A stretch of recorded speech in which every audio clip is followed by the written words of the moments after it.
Bine v-am găsit, dragii mei din Zodia Taur, oriunde v-ați afla.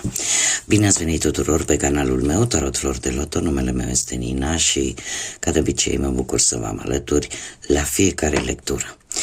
Azi voi face o lectură mai specială pentru perioada cuprinsă între 15 și 31 ianuarie. De ce fac această lectură? Pentru că atunci când au loc evenimente astrale importante, consider că sunt necesare aceste lecturi. De ce spun acest lucru? Pentru că tocmai ce a avut loc prima lună plină a acestui an 2025 este luna plină supranumită și luna lupului. Anul acesta are loc în zodia Rac și cum de asemenea avem și un Marte retrograd tot în această zodia Racului, atunci energiile sunt foarte puternice și eu aș spune că cei care vor resimți mult mai puternic, mult mai accentuat aceste energii sunt zodiile cardinale, mai precis Berbec, Balanță, Rac sau Capricorn. Asta în cazul în care aveți poate pe lângă voi aceste zodii și o să vedeți mici schimbări. Influența acestei energii lunare duce până către sfârșitul lunii ianuarie, așa că am de ce să fac această lectură pentru ultimele 2 săptămâni din luna ianuarie. Cu ce energie vine această lună plină? Vine cu rezolvarea, cu revizuirea anumitor situații din trecut, situații care poate au început în urmă cu 6 luni, undeva în luna iulie 2024 și care se pare că a sosit momentul în care ele trebuie readuse, reanalizate și rezolvate.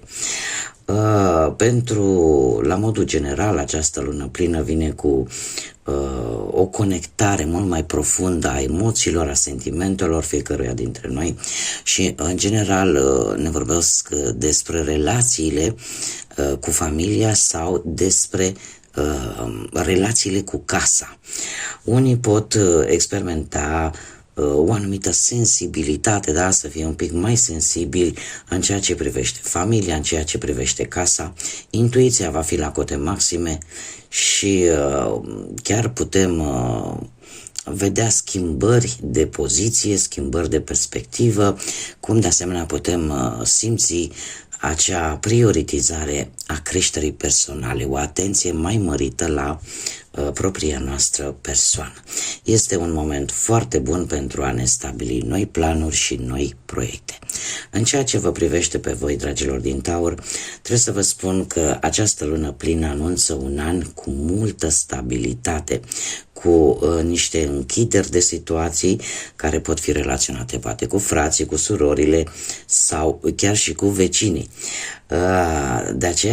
De asemenea, se cere o comunicare mult mai bună. Așa că, dragilor, înainte de a începe lectura propriu-zisă, trebuie să vă aduc aminte că este totuși o lectură generală. Voi aveți puterea de a vă construi propriul viitor, așa că vă rog să luați decât acele mesaje care vor rezona cu voi, iar restul lăsați-le să zboare în univers, pentru că sigur sunt pentru alte energii, alte persoane care într-o mai mică sau mai mare măsură au o legătură cu zodia Taur. Cum de asemenea trebuie să vă mai spun că această lectură este pentru toți cei care sunteți, da, aveți soarele în zodia Taur sau oricare altă planetă sau aspect astral important pentru voi, cum ar fi ascendentul, nodul nord sau luna, Venus, da, din harta voastră astrală. Așa că, dragilor, haideți să începem și să vedem care este energia voastră în această a doua jumătate a lunii ianuarie și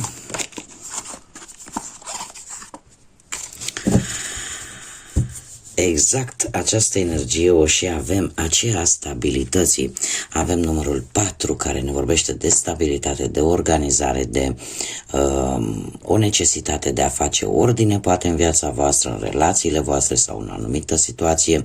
Sunteți dispuși să treceți la acțiune, sunteți mai răbdători și vă planificați un pic mai bine. De asemenea, puteți observa un rezultat vizibil vis-a-vis de o anumită problemă sau un rezultat vizibil care vouă să vă dea de înțeles că sunteți pe drumul cel bun. De asemenea, faptul că avem și zodia Vărsător, asta îmi spune că e posibil unii dintre voi în aceste 2 săptămâni să fiți un pic mai înclinați către gadgeturi, către tehnologie, către, poate, nu știu, vreți să achiziționați un obiect tehnologic care să aibă legătură cu lumea aceasta futuristă, da? Dovediți un interes mult mai mare, poate în a-i ajuta pe ceilalți sau pur și simplu veniți cu o nouă formă de a gândi și a vedea lucrurile. Cum de asemenea e posibil această influență a zodiei Vărsător, poate pentru unii dintre voi, să aducă o nouă valoare dată libertății. Da? Valorați un pic diferit libertatea poate de exprimare, libertatea de a face ceea ce voi vă doriți. Acum, cartea în sine, corsetul, ne vorbește tocmai despre limite și restricții, despre faptul că voi puteți pune limite acelor persoane sau situații negative din viața voastră, cum de asemenea ne vorbește despre faptul că unii dintre voi poate chiar ar trebui să puneți limite și în felul ăsta să vă protejați pe voi. Se întâmplă ca unii dintre voi să fiți în situația în care să încercați să mulțumiți pe toată lumea, numai că trebuie să vă spun că acest lucru este imposibil, pur și simplu. Întotdeauna vor exista oameni nemulțumiți și probabil toate aceste limite au și ele rolul lor sănătos în viața noastră a tuturor. Haideți să vedem care este situația profesională pentru voi, dragilor. Avem luna cu semnul peștilor, care îmi vorbește tare mult de un moment pe care l-ați traversat poate de curând, în care v-ați dat seama că nu e chiar cel mai bun moment să luați decizii importante referitoare la carieră sau la viața voastră profesională în general. De ce? Pentru că lucrurile se vedeau destul de neclare, destul de întunecate și atunci ați preferat să nu luați nicio decizie. În momentul de față sunteți foarte atenți la anumite detalii în ceea ce privește viața voastră profesională cu acest tur de monede și eu spune că unii dintre voi, chiar dacă aveți mai multe responsabilități, poate la locul de muncă, aveți acea putere de a le duce la bun sfârșit. Unii chiar pot găsi un post sau l-ați găsit deja în care cumva ți se vor pune la probabilitățile pe care tu le ai și să fie chiar un post destul de exigent. În general, optul de monede vorbește de schimbări benefice pe care tu ți le doreai, poate de anumite cursuri care trebuie să le faci sau anumite studii. Totuși, încearcă să nu duci la extrem această dorință de a te perfecționa atât de mult, pentru că la un moment dat știți cum e, ce e mult, ce depășește o limită nu e bun, pentru că îți poți îngreuna situația tu singurel. Nebunul ne vorbește de noi începuturi. De noi începuturi în care tu poți, nu știu, să ai noi idei, să fii destul de creativ și toți ceilalți să nu prea fie de acord cu ideile tale, totuși ești dispus să-ți asumi un risc și să o iei pe un nou drum în ceea ce privește viața profesională. În general, nebunul ne vorbește de noi începuturi, de noi șanse care se îndreaptă către tine în carieră sau în viața ta profesională, cum am mai spus. Pe partea banilor avem un 7 de bâte care ne vorbește de posibilități. Ai existat niște posibilități de creștere materială cu ceva timp în urmă, de care eu aș spune că asta te-a făcut pe tine să te gândești un pic și pe termen lung în ceea ce privește banii. Avem de asemenea un cavaler de monede care îmi vorbește de lucruri care evoluează pe partea asta financiară, evoluează într-o manieră destul de lentă, dar destul de sigură. De ce spun lucrul acesta? Cavalerul de monede fiind cel mai lent cavaler din întreg tarotul, dar din toate arcanele minore, de asemenea, pe partea banilor îmi spune că bani e posibil să vină din mai multe locuri. Nu știu, poate o mică creștere la salariu sau poate vreun bonus sau poate vreo moștenire. Indiferent, din mai multe locuri pot veni bănuții, doar că trebuie să aveți un comportament responsabil, trebuie să fiți foarte meticuloși și de asemenea să aveți destul de multă răbdare. În perioada următoare avem un rege de cupe care de asemenea ne vorbește de înțelepciune, ne vorbește de răbdare și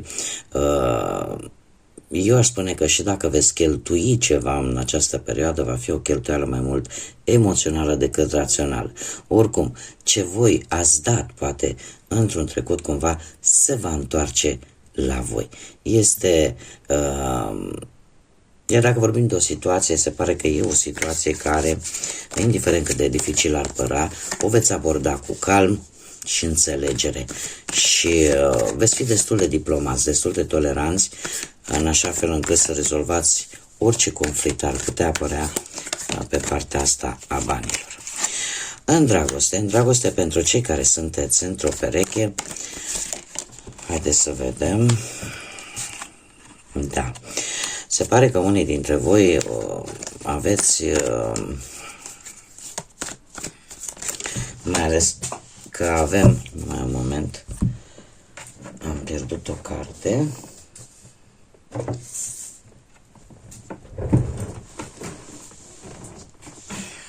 Da, dragilor, cei care sunteți într-o pereche și care veți rezona cu acest mesaj, trebuie să vă spun că vă aflați, din păcate, într-o situație destul de complicată, sau cel puțin în ultima perioadă, poate, nu știu, ați descoperit că, de fapt, o pereche este formată din 3 și nu din 2 persoane.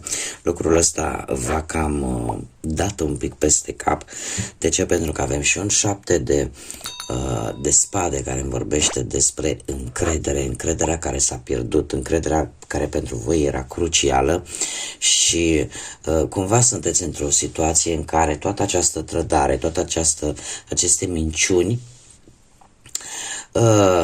parcă totuși vă blochează și vedem lucrul ăsta vă va bloca poate chiar până la sfârșitul lunii ianuarie. De ce? Pentru că încercați cumva să așteptați. Să așteptați cumva poate să se schimbe ceva, numai că lucrul ăsta vă va bloca pe voi. De ce? Pentru că nu veți ști cât timp va dura și dacă se va schimba ceva în relația voastră. Spânzuratul vine cu, cum să spun eu, cu ambiguitate, cu faptul că unul din voi în speță, din câte văd aici, vă sacrificați renunțând de multe ori la propria voastră voință ca această relație să funcționeze. Numai că, din păcate, cum am mai spus, nu este menționat o perioadă de timp și nu se știe dacă toată această așteptare a voastră și tot acest sacrificiu și tot acest blocaj pe care voi, mare atenție, voi vi le impuneți, va aduce rezultate pozitive în viața voastră. Aici se vede clar că a fost o situație destul de complicată care pe voi v-a afectat într-un mod destul de dur.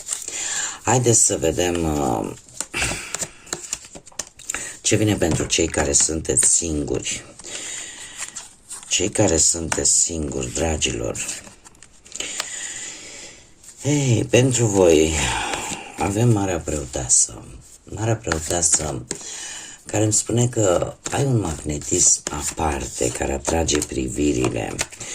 Iar asta va face ca lucrurile să se schimbe foarte, foarte brusc.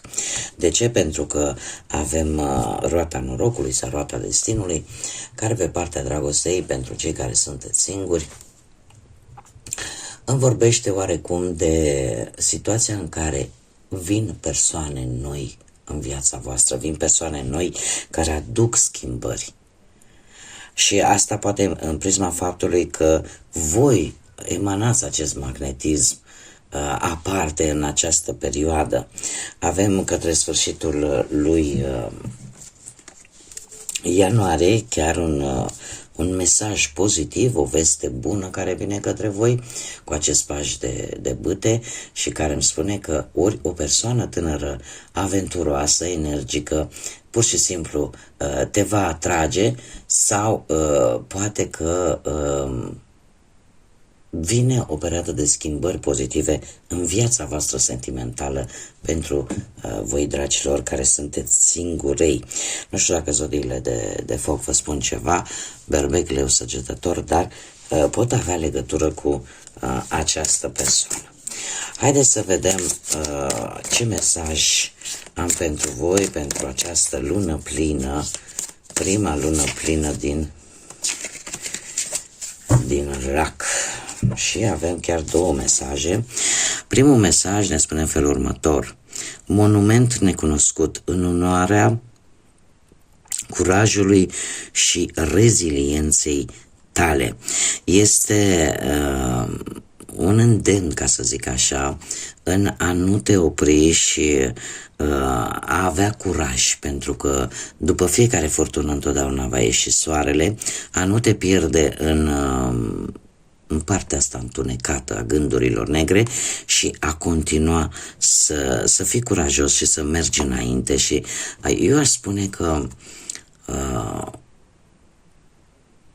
asumați, sau nu neapărat asumați, ia toate aceste lucruri negative sau aceste situații care posibil să vină în viața ta, ia-le ca pe niște lecții de viață, deprinde ceva bun din ele și în același timp încearcă să vezi jumătatea aia plină a paharului, chiar dacă poate este destul de greu, mai ales în anumite situații. De asemenea, mai am un mesaj care îmi spune: oglinda fantomelor, dorințe ascunse, temeri și potențial. Avem nevoie să le facem față, mai ales în lumea noastră interioară. Este vorba de acele fantome ale trecutului, acele temeri, acele lucruri ascunse pe care le ținem în interiorul nostru și mai ales cu atât că dacă ele sunt negative, îmi cer scuze un pic pentru bâlbâială, aș vrea să spun multe lucruri și de multe ori îmi ies mai multe cuvinte într-o dezordine. Îmi cer scuze. Deci, acele temeri, acele gânduri, dorințe ascunse rămân în interiorul nostru și dacă au și o conotație negativă, atunci ele nu vor face altceva decât să roadă efectiv la nivel emoțional, spiritual, să roadă în interiorul nostru și să ne facă rău.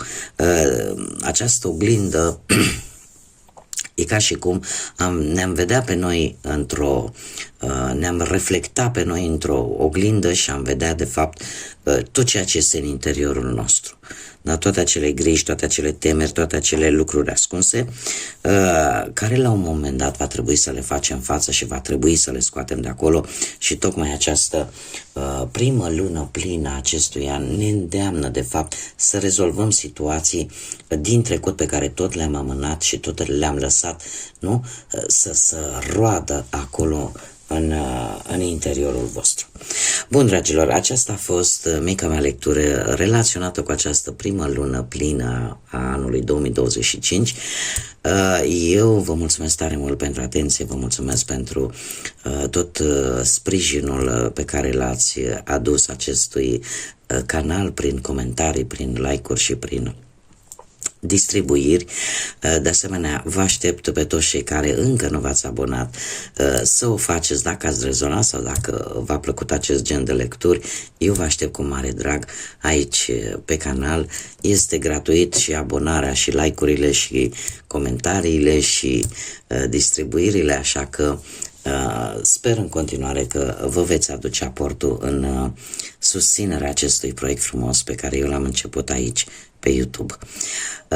Până în data viitoare, când ne vom reîntâlni, vă doresc tot binele din lume, multă energie pozitivă și, ca de obicei, să fiți iubiți, dragilor!